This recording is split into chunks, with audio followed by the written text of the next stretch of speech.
మీ business ఏదైనా మీ ఊర్లో promotion చేయాలంటే అది సుమన్ టీవీతోనే సాధ్యం. ఇప్పుడే సంప్రదించండి.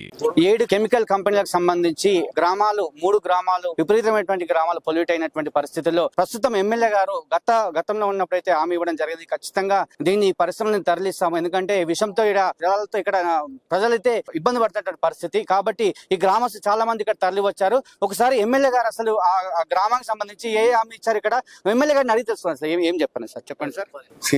ఇప్పుడు ఈడ హామీ కాదు, హామీలతో నడవదు వ్యవహారం. ఇది మా అందరి బాధ్యత. ఓకే, ఆడ పోచంపల్లి ఫ్యాక్టరీస్ మీద ఏదైతే పొల్యూషన్ ఉందో దాని మీద మేము అనేక సార్లు ఫ్యాక్టరీల కాడికి రావడం 2-3 సార్లు వచ్చినాం. ఒక ఫ్యాక్టరీ పెట్టే సందర్భంగా పబ్లిక్ హియరింగ్ అవుతుంటే ఆల్రెడీ సరిపోని పొల్యూషన్ ఉంది, ఈ ఫ్యాక్టరీ వద్దని కూడా చెప్పినాం. వద్దన్నాక కూడా ఇక మళ్ళీ వెనక ముందు పోతారు. ఈ ఎన్విరాన్మెంట్ ఫ్యాక్టరీస్ వాళ్ళకు ప్రభుత్వాలు కూడా ఫ్యాక్టరీలు పెట్టడానికి ఎంకరేజ్ చేస్తాయి.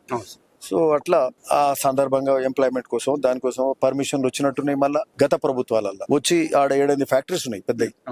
వాటితోటి ఆ కాలుష్యం చాలా కాలుష్యభరితమైంది. ఆ పోచంపల్లి ఏది అంతమ్మగూడెం, దోతిగూడెం, ఈ 2 గ్రామాలు అది అయితే ఇదివరకేమో 2 గ్రామాల వరకు ఉండే. ఇప్పుడు ఏంటంటే ఈ వాసన సాయంత్రం అయితే పోచంపల్లి వరకు పోతుంది. అంటే మండల కేంద్రానికి 10 కిలోమీటర్ల 15 కిలోమీటర్ల దూరం వాసన పోతుంది.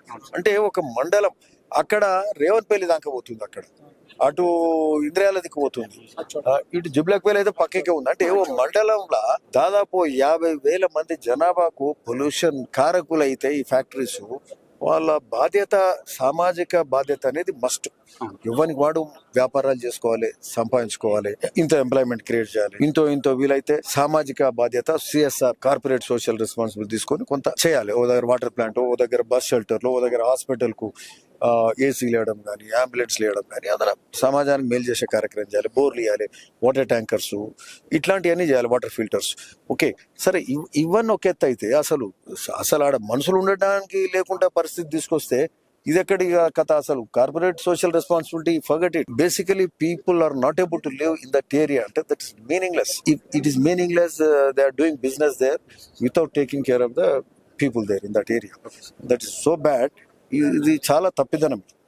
తను బతకాలి, అవతల పక్కోడు బతకాలి, పక్కోనికి శాతం అయితే మేలు చేయాలి. మీరు ఇంతమందికి ఇబ్బంది పెడుతున్నారంటే ఇది కరెక్ట్ కాదు. మీరు చేసే వ్యాపారం స్టైల్ కరెక్ట్ కాదు. ఓకే సార్, చాలా నామ్స్ ను విరుద్ధంగా పనిచేస్తారు. అక్కడ ప్రతి కంపెనీ కూడా అక్కడ వాళ్ళు రాజకీయ పలుకుబడి కానీ ఇంకా వేరే కానీ ఉపయోగించి ఇక్కడ పనిచేస్తారు. దాన్ని మీ దృష్టికి తీసుకొచ్చారు గ్రామస్తులు. దీనిపైన అసలు వారిపైన ఎలాంటి చర్యలు తీసుకుంటారు సార్? మేము ఇట్లాంటి ఇప్పుడు ఒక 7 నెలల క్రితం కూడా ఇట్లా మా దగ్గర గాలి ఎక్కువ వస్తుంది, వాసన ఎక్కువ వస్తుంది, ఇబ్బందికరంగా ఉన్నదని అంటే మేము పోయినాం. మండల కేంద్రం వాళ్ళు చెప్పారు, ఈ ఊర్లో కాదు. ఇప్పటిదాకానే 2 ఊర్లో చెప్పారు. ఇప్పుడు చుట్టుముట్టు ఊర్లో కూడా అందరు మొదలు పెట్టారు. అంటే పొల్యూషన్ ఇంకా పెరుగుతుంది. వాళ్ళ పరిధి దాటి ఆ మండల కేంద్రం వరకు పోతుంది, అటు సౌటుపల్లికి పోతుంది, ఇటు పోతుంది. అంటే ఇది వేరే వెస్టర్న్ కంట్రీస్ లో మాత్రం యాక్సెప్ట్ చేయరు. క్రిమినల్ కేసులు వేస్తారు. అంటే ఇప్పుడు ఆడ మేము దగ్గర మొత్తం అవిటికాలతో కూడా ఉన్నాడు కదా, అంతమా కూడా అవిటికాలతో ఉన్నాడు. అసలు వాళ్ళ కొడుకు అసలు మనిషి ఏంది కారణం అంటే ఓన్లీ పొల్యూషన్ అని చెప్తారు. సో అట్లాంటి పరిస్థితులు ఏం అవసరం మనకు? మనిషి ఫస్ట్ బేసిక్ గా బతకడం ఇంపార్టెంట్. బతికినాకనే ఈ ఎక్స్ట్రా ఫెసిలిటీస్ ఇవన్నీ. సో ఇవన్నిటికీ ముఖ్యంగా కాలుష్య లేని పరిస్థితి తీసుకురావాలి. కాలుష్య రహిత గాలి గాని నీరు గాని ఆడ ప్రాంతంలో అవసరం. అది చేసుకోవాల్సిన అవసరం ఉంది. నాకు 3 నెలల కింద కూడా కలిసారు. అంతకుముందు అయితే మేము అనేక సార్లు ధర్నాలలో పాల్గొచ్చు. ఏజోల కంపెనీ జాలి ఇక్కడ సరిపోని కంపెనీలు ఉన్నాయి, అవసరం లేదు, ఇక్కడ పెట్టొద్దు అని కూడా 2-3 పబ్లిక్ హియరింగ్ లో పార్టిసిపేట్ అయినా. అది రావద్దు అని పబ్లిక్ హియరింగ్ కూడా క్యాన్సిల్ చేయించు. సో ఈ రోజు ప్రభుత్వంలో వచ్చినాం కాబట్టి మా బాధ్యత ఈ రోజు ఇంకా బాధ్యత ఉంటుంది. సో ఖచ్చితంగా ఆ సమస్య మీద ఇది రేవంత్ రెడ్డి గారు రేవంత్ రెడ్డి ముఖ్యమంత్రి గారు మూసీ ప్రక్షాళన కూడా చేస్తున్నారు. దాంతో పాటు ఇక్కడ ఈ గ్రామాల కాలుష్యం లేకుండా చేస్తా అని చెప్పింది సార్. ముఖ్యమంత్రి గారు హామీ ఇచ్చారు, మీ సమక్షంలో హామీ ఇచ్చారు. మరి ముఖ్యమంత్రి గారు కూడా మూసీ గురించి కావచ్చు, ఈ కంపెనీల గురించి కావచ్చు, వారి దృష్టికి తీసుకెళ్లే ప్రయత్నం చేస్తారు మీరు? మూసీ ప్రక్షాళన ఫ్యాక్టరీస్ గురించి పదే మాట్లాడుతున్నాం. చాలా సార్లు మాట్లాడినాం. మేము మూసీ ప్రక్షాళన గురించి అయితే అంటే మూసీలోనే జస్ట్ హైదరాబాద్ సీవర్ డ్రైన్స్ అంటే డొమెస్టిక్ సీవరేజే కాదు, ఫ్యాక్టరీల పొల్యూషన్ కూడా చాలా పడుతుంది. నేను కూడా ప్రపంచ దేశాల్లో ఎక్కడ కూడా ఇట్లా మన సిటీ సెంటర్ కి వెళ్ళి నడిబొడ్డుకి వెళ్ళి ఓ రివర్ పోతూ ఆ రివర్ లో పొల్యూషన్ అంతేసి ఆ ఫ్యాక్టరీల పొల్యూషన్ కూడా అందులోనే పడి ఈ ఒక జిల్లా మొత్తం ప్రాంతంకి వెళ్ళి మా యాదాద్రికి వెళ్ళి పోతూ మా ప్రాంతం అంతా కాలుష్యం చేస్తే జనాలు బాధపడుతున్నారు, రోగాల బారిన పడుతున్నారు, క్యాన్సర్లు వస్తున్నాయి, పారాలిసిస్లు వస్తున్నాయి. ఇది మాత్రం కరెక్ట్ కాదు. It is against human rights. ఇది హ్యూమన్ రైట్స్ వయలేషన్. ఇది దీన్ని కంట్రోల్ చేసుకోవాలి. వాళ్ళు వ్యాపారాలు చేసుకోవచ్చు, వాళ్ళ ఫ్యాక్టరీలు నడుపుకోవచ్చు, బిజినెస్ చేసుకోవచ్చు, ఇంత ఎంప్లాయ్మెంట్ ఇవ్వచ్చు, మంచిదే. ప్రభుత్వాలు కూడా ఇండస్ట్రీ ఎందుకు ఎంకరేజ్ చేస్తే ఎంప్లాయ్మెంట్ వస్తుంది, జర రెవెన్యూస్ పెరుగుతాయి, కామర్స్ పెరుగుతుంది, ఇవన్నీ దానికోసం చేస్తారు. But at the same time not at the cost of people's health. So that has to be maintain.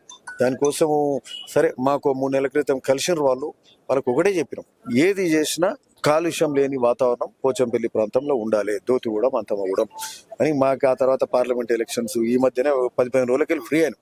So ప్రతి సమస్య మీద దృష్టి పెడతాం. స్టేట్ పొల్యూషన్ ఎన్విరాన్మెంట్ ఆఫీసర్స్ కానీ వీళ్ళంతా కూడా ఉంటారు. ముందు వీళ్ళకే అప్పీల్ చేస్తాం, వాళ్ళు దాని మీద దృష్టి పెట్టాలి. It is their duty. నేను నాకు కలిసినప్పుడు కూడా ఏం చెప్పినంటే, అరే ఇది మన అందరి బాధ్యత, ఇది మనం మంచిగా ఉండాలి, మన పక్కకున్న వాళ్ళు మంచిగా ఉండాలి. So that is the main issue. దాని తర్వాతనే ఆ పొల్యూషన్ రహిత వాతావరణం ఆ ప్రాంతంలో చేసినాక మనం ఏదైనా చేయొచ్చు. ఓకే, సో దీనికోసం వాళ్ళు మాట ఇచ్చారు, ఆ రోజు మాట ఇచ్చారు.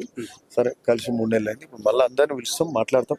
ఆడ ఏ ఫ్యాక్టరీలలో పొల్యూషన్ ఎక్కువ దాన్ని కంట్రోల్ చేయాల్సిన అవసరం. That is the basic duty. ఇకపోతే అది ఇన్హ్యూమన్, తప్పది. Okay, that will ensure it is done. Thank you. ప్రజల కోసం ఏదైనా చేస్తాం. ప్రజలకు సంబంధించి అక్కడ ఆరోగ్యాలు అయితే ఖరాబ్ అయినటువంటి పరిస్థితి నా దృష్టికి వచ్చింది. ఇప్పుడు కాదు, గత ప్రభుత్వంలోనే వచ్చింది. అప్పుడు కూడా నేను ఎన్నో కార్యక్రమాలు చేశాను, గ్రామంలోకి వెళ్ళాను. ఇప్పుడు కూడా మన అధికారులను కానీ అందరినీ పిలిపించి నేను మాట్లాడి కాలుష్య రహిత గ్రామాలుగా తీర్చిదిద్దే బాధ్యత నాది అని చెప్పి అనిల్ కుమార్ రెడ్డి గారు ఎమ్మెల్యే గారు అయితే ధీమా వ్యక్తం చేశారు. గ్రామస్తులు కూడా హామీ ఇవ్వడం జరిగింది. ఇది ఇక్కడ ఉన్నటువంటి పరిస్థితి.